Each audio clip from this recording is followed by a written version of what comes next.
نئے گھر میں منتقل ہونے کے بعد پہلی مرتبہ اپنے ہمسائے جناب عبدالقدوس صاحب کے ساتھ قریبی مسجد میں نماز پڑھنے گیا۔ پہلی صف میں جگہ نہ ہونے کی وجہ سے ہم دونوں دوسری صف میں بیٹھ گئے۔ ابھی نماز شروع نہیں ہوئی تھی، اتنے میں ایک صاحب پیچھے سے جلدی آئے اور پہلی صف کی طرف جاتے دکھائی دیے تو عبدالقدوس صاحب کے منہ سے بے ساختہ نکلا، جناب من زبردست نمازی۔ ابھی میں لفظ زبردست پر غور ہی کر رہا تھا کہ وہ صاحب پہلی صف میں بیٹھے دو نمازیوں کو اپنے دونوں ہاتھوں سے دائیں بائیں کر کے ان کے بیچ میں گھس کر بیٹھ گئے۔ کسی زمانے میں ایک پڑوسی ملک کے ریڈیو نشریات میں گھس بیٹھیے کی اصطلاح سنی تھی، لیکن کسی گھس بیٹھیے کو دیکھنے کا موقع نہیں ملا تھا۔ آج وہ حسرت پوری ہو گئی۔ دائیں بائیں والے دونوں نمازی تنگ تو بہت ہوئے، لیکن مسجد کے احترام میں تنگ آمد بجنگ آمد پر عمل نہ کر سکے۔ اس دوران جماعت کھڑی ہو گئی اور ان کی مشکل آسان ہوئی۔ اس کے بعد اس قسم کے مناظر دیکھنا معمول بن گیا۔ ایک دن عبدالقدوس صاحب اور میں پہلی صف میں ساتھ بیٹھے تھے کہ وہی زبردست نمازی پچھلی 2-3 صفوں کو پھلانگتے ہوئے آئے اور ہمارے درمیان گھسنے کی کوشش کی۔ عبدالقدوس صاحب اپنی جگہ دینے کے لیے تھوڑے سے سمٹے، لیکن ان کے دائیں طرف والے نمازی ابھی سنتیں پڑھ رہے تھے، اس لیے ان سے تعاون نہ کر سکے۔ میں بائیں طرف دیوار کے ساتھ لگا بیٹھا تھا اور دیوار کو مزید بائیں طرف نہیں دھکیل سکتا تھا، نہ ہی وہ کوئی گرتی ہوئی دیوار تھی جس کے لیے میں گرتی ہوئی دیوار کو ایک دھکا اور دوں کہ اصول پر عمل کر سکتا۔ چنانچہ زبردست نمازی کی زبردستی ناکام ہوتی ہوئی نظر آئی، لیکن بقول عبدالقدوس صاحب آج تک کبھی ایسا نہیں ہوا تھا کہ وہ اس زبردست نیکی کمانے کی جدوجہد میں ناکام ہوئے ہوں۔ اس لیے انہوں نے ایک اور بلا بولا اور تھوڑی سی مزید پیش قدمی کرنے میں کامیاب ہو گئے، اور جس کا نتیجہ یہ نکلا کہ عبدالقدوس صاحب اپنے دائیں طرف والے نمازی کے ساتھ کچھ اور جڑ گئے اور میں دیوار کے ساتھ مزید چپک گیا۔ لیکن شاید موصوف اپنی نشست پوری طرح محفوظ نہیں کرا سکے تھے کہ انہوں نے تھوڑا سا مزید آگے کھسکنے کی کوشش کی۔ اس تازہ حملے کی تاب نہ لاتے ہوئے عبدالقدوس صاحب آگے ہو کر بیٹھ گئے کہ جب جماعت کھڑی ہوگی تو صف میں شامل ہو جائیں گے۔ اب زبردست نمازی صاحب کو اطمینان ہو گیا کہ ان کی نشست پوری طرح ان کے حق میں محفوظ ہو چکی ہے۔ جب جماعت کھڑی ہوئی تو عبدالقدوس صاحب کو صف میں اپنی جگہ بنانے میں کافی مشکل پیش آئی، جبکہ زبردست نمازی صاحب کا قبضہ پکا ہو چکا تھا۔ لہٰذا عبدالقدوس صاحب نے اپنی جیتی ہوئی نشست سے استعفیٰ دینا مناسب سمجھا اور وہ اپنی عزت بچاتے ہوئے پچھلی صف کی طرف پسپائی اختیار کر گئے کہ اب ان کے اختیار میں یہی رہ گیا تھا۔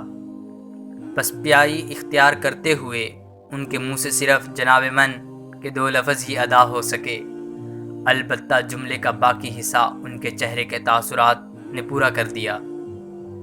یہ سارا منظر دیکھ کر مجھے پرائمری اسکول کے زمانے کی اپنی اردو کی کتاب کی ایک کہانی یاد آ گئی، جس کا عنوان تھا اونٹ کی زبردستی۔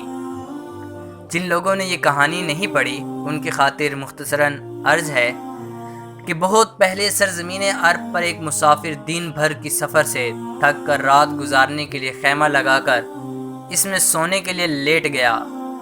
اس کا اونٹ باہر بندھا تھا اور موسم قدرے سرد تھا۔ تھوڑی ہی دیر گزری کہ اونٹ نے اپنے مالک سے فریاد کی کہ مجھے ٹھنڈ لگ رہی ہے، اگر آپ اجازت دیں تو میں کم از کم اپنا سر اور منہ خیمے کے اندر کر لوں۔ مالک نے بخوشی اجازت دے دی۔ پھر یہی اجازت لمبی گردن کے لیے لی گئی۔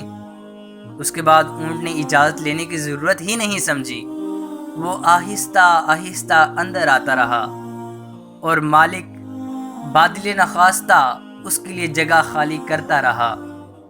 خیمہ تنگ تھا، لیکن مالک کا دل اتنا تنگ نہیں تھا۔ وہ آخرکار ایک وقت آیا، اونٹ پورا اندر آ چکا تھا اور مالک باہر بستر لگا کر لیٹا ہوا تھا۔ کچھ اسی قسم کی صورتحال یہاں تھی کہ عبدالقدوس صاحب اپنے جائز قبضے سے دستبردار ہو کر پچھلی صف میں آ چکے تھے اور گھس بیٹھیے صاحب اب بڑے اطمینان سے کھل بیٹھیے بن چکے تھے۔ گرمیوں کا موسم تھا، نماز عصر کے لیے جماعت کھڑی ہو چکی تھی، لیکن ابھی شروع نہیں ہوئی تھی کہ وہ ہانپتے کانپتے آ پہنچے۔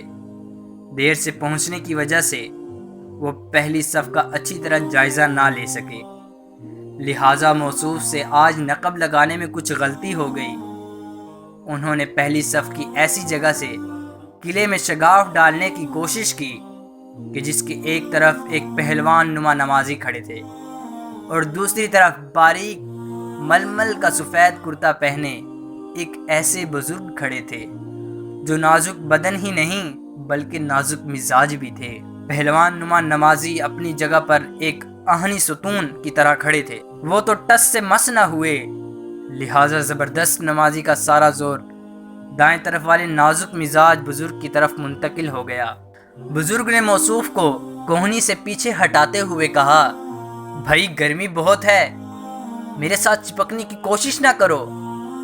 حالانکہ اس وقت گرمی زبردست نمازی کو زیادہ لگ رہی تھی، جلدی جلدی آنے اور پھر جگہ بنانے کی مشقت کرنے کی وجہ سے وہ پسینے میں شرابور تھا، لیکن انہوں نے گرمی کی پرواہ نہ کرتے ہوئے بڑی سرگرمی سے اپنی کوشش جاری رکھی۔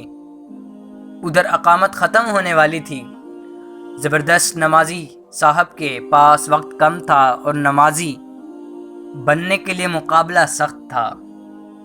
ایک طرف عظیم الحجم پہلوان پہاڑ اور دوسری طرف منجنی لیکن آہنی عزم والے سیسا پلائی دیوار، دونوں کے بیچ میں جگہ بنانے کے لیے زبردست ہمت و حوصلہ ہی نہیں بلکہ زبردست طاقت کی بھی ضرورت تھی، جبکہ زبردست نمازی کے پاس اس کی کمی تھی۔ وہ دل ہی دل میں ضرور دعائیں مانگ رہے ہوں گے کہ اقامت ابھی جاری رہے تاکہ انہیں نقب لگانے کا مزید وقت مل جائے، اور متاثرین دعا مانگ رہے ہوں گے کہ جلدی سے امام صاحب اللہ اکبر کہیں تاکہ اس بیرونی مداخلت سے نجات ملے۔ ادھر دوسری صف میں ہم لوگ اس فکر میں تھے کہ اگر زبردست نمازی آج خلاف معمول پہلی صف میں شگاف ڈالنے میں ناکام ہو گئے تو وہ جنگی حکمت عملی کے تحت پیچھے ہٹ کر اپنی صف شکنی کا شوق ہماری صف میں پورا کریں گے، اور ہماری صف میں اس وقت جگہ نہیں تھی۔ زبردست نمازی کی حالت بھی اس وقت نہ جانے رفتن نہ پائے ماندن والی ہو رہی تھی۔ ہمت اور عادت انہیں آگے بڑھنے پر مجبور کر رہی تھی اور غیرت اور ندامت انہیں پیچھے ہٹنے سے روک رہی تھی، اور پھر وہی ہوا کہ اقامت اپنے اختتام کو پہنچ گئی۔ اس سے پہلے کہ امام صاحب اللہ اکبر کہہ کر نماز شروع کریں، عبدالقدوس صاحب نے اپنی دوسری صف کے نمازیوں کو جلدی سے قدرے دائیں بائیں کیا اور موصوف کو اپنے ساتھ کھڑا کر لیا۔ نماز ختم ہوئی تو دعا کے بعد موصوف نے کچھ آنکھیں ملاتے ہوئے اور کچھ آنکھیں چراتے ہوئے اپنے محسن کا شکریہ ادا کیا۔ عبدالقدوس صاحب نے میری طرف اشارہ کرتے ہوئے بڑی خوش اخلاقی سے ان سے کہا، جناب من، یہ ہمارے نئے ہمسائے ہیں، اتنے دن گزر چکے ہیں لیکن میں ابھی تک انہیں اپنے گھر بلا کر چائے نہیں پلا سکا۔ آج میں ان سے بھی گزارش کر رہا ہوں اور آپ سے بھی درخواست کر رہا ہوں کہ آپ میرے ساتھ چائے کی پیالی نوش فرمائیں۔ مغرب کی نماز کے بعد ہم اکٹھے ہی گھر چلیں گے اور چائے پئیں گے۔ عبدالقدوس صاحب نے ہماری طرف التجائیہ نظروں سے دیکھا تو میں نے حامی بھر لی اور زبردست نمازی بھی انکار نہ کر سکے۔